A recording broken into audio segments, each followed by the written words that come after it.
Chapter 5. Hester at her needle. Esther Prynne's term of confinement was now at an end. Her prison door was thrown open, and she came forth into the sunshine, which, falling on all alike, seemed, to her sick and morbid heart, as if meant for no other purpose than to reveal the scarlet letter on her breast. Perhaps there was a more real torture in her first unattended footsteps from the threshold of the prison than even in the procession and spectacle that have been described, where she was made the common infamy, at which all mankind was summoned to point its finger. Then, she was supported by an unnatural tension of the nerves, and by all the combative energy of her character, which enabled her to convert the scene into a kind of lurid triumph. It was, moreover, a separate and insulated event, to occur but once in her lifetime, and to meet which, therefore, reckless of economy, she might call up the vital strength that would have sufficed for many quiet years. The very law that condemned her, a giant of stern features, but with vigor to support, as well as to annihilate, in his iron arm, had held her up through the terrible ordeal of her ignominy.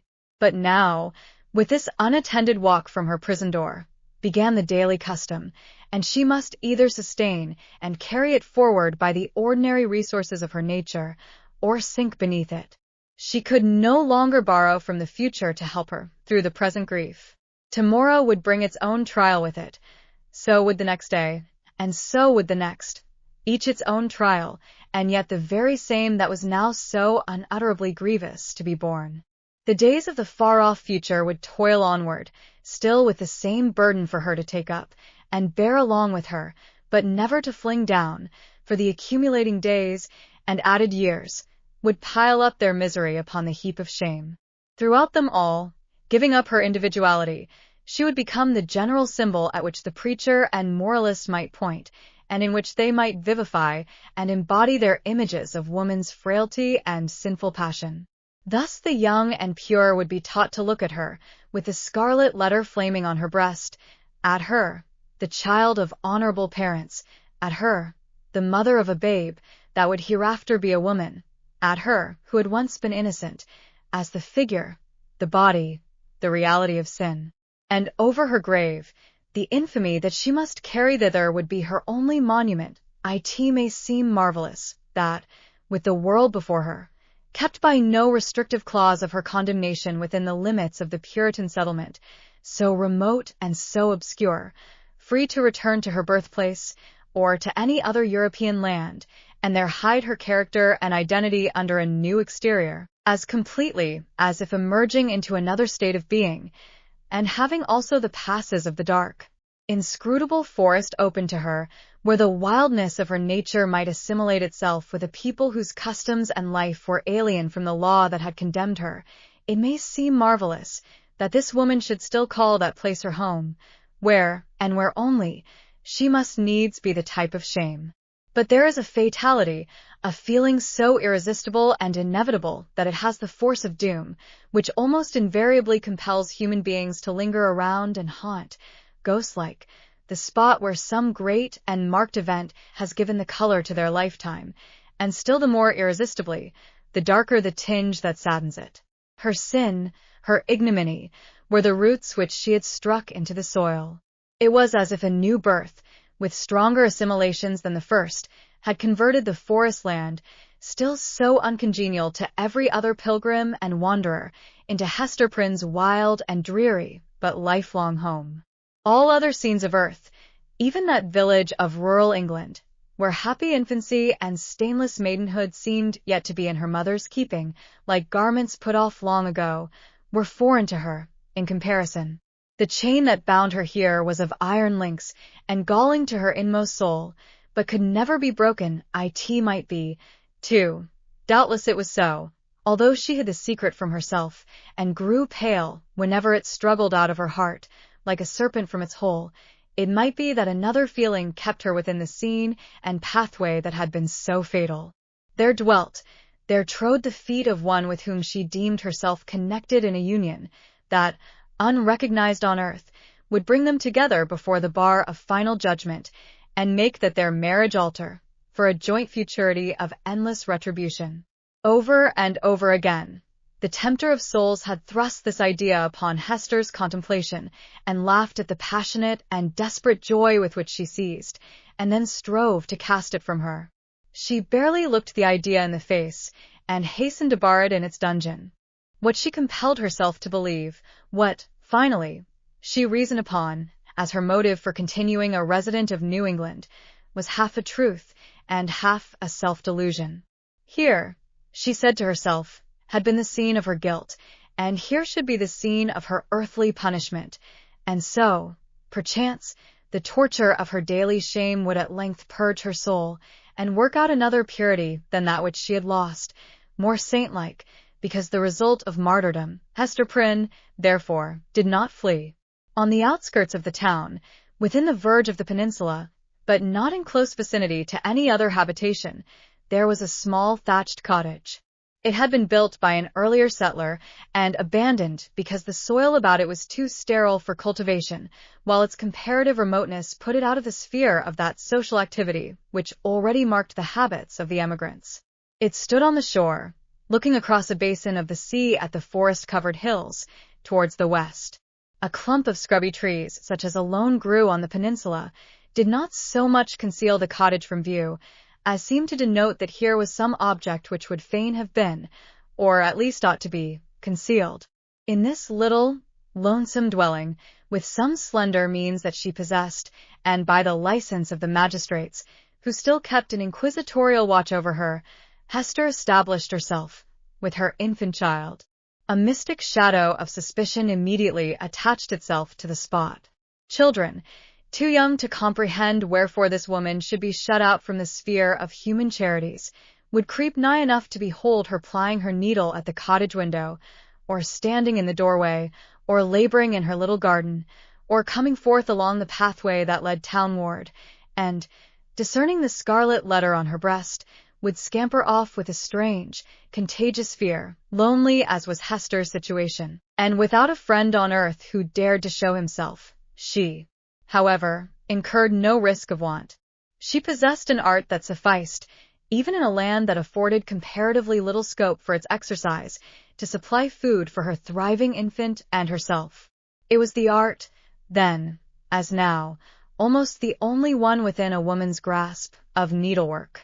She bore on her breast, in the curiously embroidered letter, a specimen of her delicate and imaginative skill, of which the dames of a court might gladly have availed themselves, to add the richer and more spiritual adornment of human ingenuity to their fabrics of silk and gold. Here, indeed, in the sable simplicity that generally characterized the puritanic modes of dress, there might be an infrequent call for the finer productions of her handiwork. Yet the taste of the age, demanding whatever was elaborate in compositions of this kind, did not fail to extend its influence over our stern progenitors, who had cast behind them so many fashions which it might seem harder to dispense with. Public ceremonies, such as ordinations, the installation of magistrates, and all that could give majesty to the forms in which a new government manifested itself to the people, were, as a matter of policy, marked by a stately and well-conducted ceremonial, and a somber, but yet a studied magnificence. Deep ruffs, painfully wrought bands, and gorgeously embroidered gloves were all deemed necessary to the official state of men assuming the reins of power, and were readily allowed to individuals dignified by rank or wealth, even while sumptuary laws forbade these and similar extravagances to the plebeian order. In the array of funerals, too, whether for the apparel of the dead body, or to typify, by manifold emblematic devices of sable cloth and snowy lawn, the sorrow of the survivors, there was a frequent and characteristic demand for such labor as Hester Prynne could supply. Baby linen, for babies then wore robes of state, afforded still another possibility of toil and emolument. By degrees, nor very slowly, her handiwork became what would now be termed the fashion.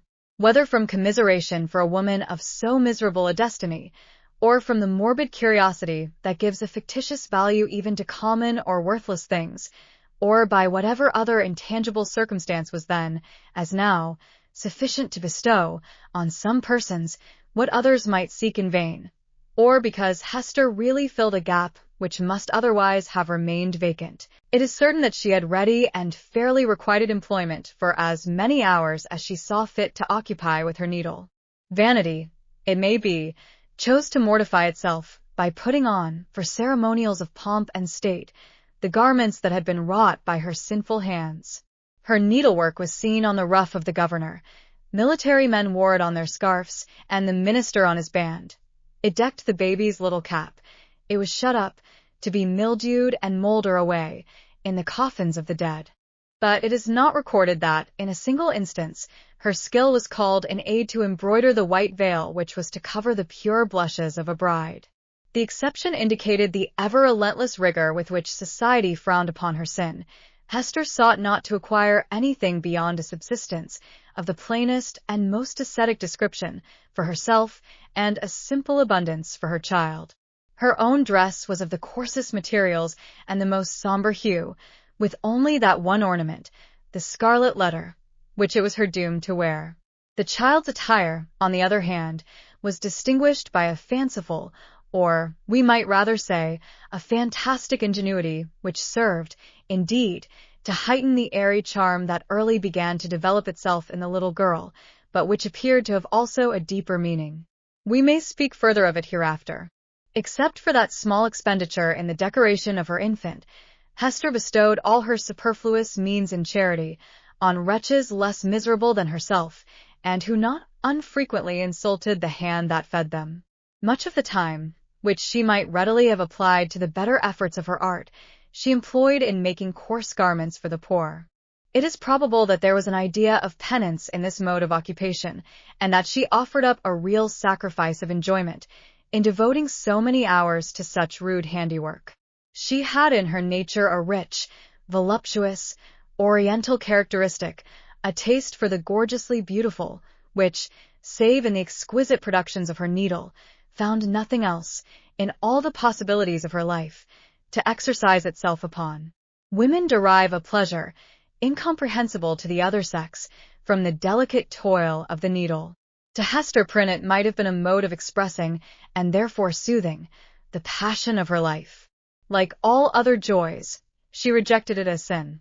This morbid meddling of conscience with an immaterial matter betokened, it is to be feared, no genuine and steadfast penitence, but something doubtful, something that might be deeply wrong. Beneath in this manner, Hester Prynne came to have a part to perform in the world.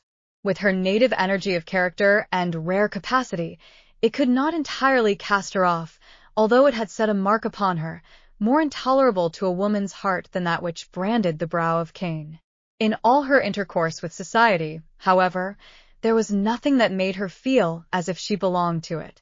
Every gesture, every word, and even the silence of those with whom she came in contact, implied and often expressed that she was banished, and as much alone as if she inhabited another sphere, or communicated with the common nature by other organs and senses than the rest of humankind. She stood apart from moral interests, yet close beside them, like a ghost that revisits the familiar fireside and can no longer make itself seen or felt, no more smile with a household joy, nor mourn with a kindred sorrow, or, should it succeed in manifesting its forbidden sympathy, awakening only terror and horrible repugnance. These emotions, in fact, and its bitterest scorn besides, seemed to be the sole portion that she retained in the universal heart. It was not an age of delicacy, and her position, although she understood it well, and was in little danger of forgetting it, was often brought before her vivid self-perception, like a new anguish, by the rudest touch upon the tenderest spot. The poor, as we have already said, whom she sought out to be the objects of her bounty, often reviled the hand that was stretched forth to succor them. Dames of elevated rank, likewise, whose doors she entered in the way of her occupation, were accustomed to distill drops of bitterness into her heart, sometimes through that alchemy of quiet malice, by which women can concoct a subtle poison from ordinary trifles, and sometimes, also, by a coarser expression, that fell upon the sufferer's defenseless breast like a rough blow upon an ulcerated wound. Hester had schooled herself long and well. She never responded to these attacks, save by a flush of crimson that rose irrepressibly over her pale cheek, and again subsided into the depths of her bosom. She was patient, a martyr, indeed, but she forbore to pray for her enemies, lest, in spite of her forgiving aspirations, the words of the blessing should stubbornly twist themselves into a curse. Continually, and in 1,000 other ways, did she feel the innumerable throbs of anguish that had been so cunningly contrived for her by the undying, the ever-active sentence of the Puritan tribunal. Clergymen paused in the street to address words of exhortation that brought a crowd, with its mingled grin and frown, around the poor, sinful woman. If she entered a church, trusting to share the Sabbath smile of the universal Father, it was often her mishap to find herself the text of the discourse. She grew to have a dread of children, for they had imbibed from their parents a vague idea of something horrible in this dreary woman, gliding silently through the town, with never any companion but one only child. Therefore, first allowing her to pass, they pursued her at a distance with shrill cries, and the utterance of a word that had no distinct purport to their own minds, but was none the less terrible to her, as proceeding from lips that babbled it unconsciously. It seemed to argue so wide a diffusion of her shame that all nature knew of it. It could have caused her no deeper pang, had the leaves of the trees whispered the dark story among themselves, had the summer breeze murmured about it, had the wintry blast shrieked it aloud. Another peculiar torture was felt in the gaze of a new eye. When strangers looked curiously at the scarlet letter, and none ever failed to do so, they branded it afresh into Hester's soul, so that, oftentimes, she could scarcely refrain, yet always did refrain, from covering the symbol with her hand. But then, again, an accustomed eye had likewise its own anguish to inflict. Its cool stare of familiarity was intolerable. From first to last, in short, Hester Prynne had always this dreadful agony in feeling a human eye upon the token. The spot never grew callous. It seemed, on the contrary, to grow more sensitive with daily torture. But sometimes, once in many days, or perchance in many months, she felt an eye, a human eye, upon the ignominious brand, that seemed to give a momentary relief, as if half of her agony were shared. The next instant, back it all rushed again, with still a deeper throb of pain, for, in that brief interval, she had sinned anew. Had Hester sinned alone? Her imagination was somewhat affected, and, had she been of a softer moral and intellectual fibre, would have been still more so, by the strange and solitary anguish of her life. Walking to and fro, with those lonely footsteps, in the little world with which she was outwardly connected, it now and then appeared to Hester, if altogether fancy, it was nevertheless too potent to be resisted. She felt or fancied, then, that the scarlet letter had endowed her with a new sense. She shuddered to believe, yet could not help believing, that it gave her a sympathetic knowledge of the hidden sin in other hearts. She was terror-stricken by the revelations that were thus made. What were they? Could they be other than the insidious whispers of the bad angel, who would fain have persuaded the struggling woman, as yet only half his victim, that the outward guise of purity was but a lie, and that, if truth were everywhere to be shown, a scarlet letter would blaze forth on many a bosom besides Hester Prynne's? Or must she receive those intimations, so obscure, yet so distinct, as truth? In all her miserable experience, there was nothing else so awful and so loathsome as this sense. It perplexed, as well as shocked her, by the irreverent inopportuneness of the occasions that brought it into vivid action. Sometimes the red infamy upon her breast would give a sympathetic throb, as she passed near a venerable minister or magistrate, the model of piety and justice, to whom that age of antique reverence looked up, as to a mortal man in fellowship with angels. What evil thing is at hand? Would Hester say to herself. Lifting her reluctant eyes, there would be nothing human within the scope of view, save the form of this earthly saint. Again, a mystic sisterhood would contumaciously assert itself, as she met the sanctified frown of some matron, who, according to the rumor of all tongues, had kept cold snow within her bosom throughout life. That unsunned snow in the matron's bosom, and the burning shame on Hester Prynne's, what had the two in common? Or, once more, The electric thrill would give her warning. Behold, Hester, here is a companion. And looking up, she would detect the eyes of a young maiden glancing at the scarlet letter, shyly and aside, and quickly averted with a faint, chill crimson in her cheeks, as if her purity were somewhat sullied by that momentary glance. O fiend, whose talisman was that fatal symbol, wouldst thou leave nothing, whether in youth or age, for this poor sinner to revere? Such loss of faith is ever one of the saddest results of sin.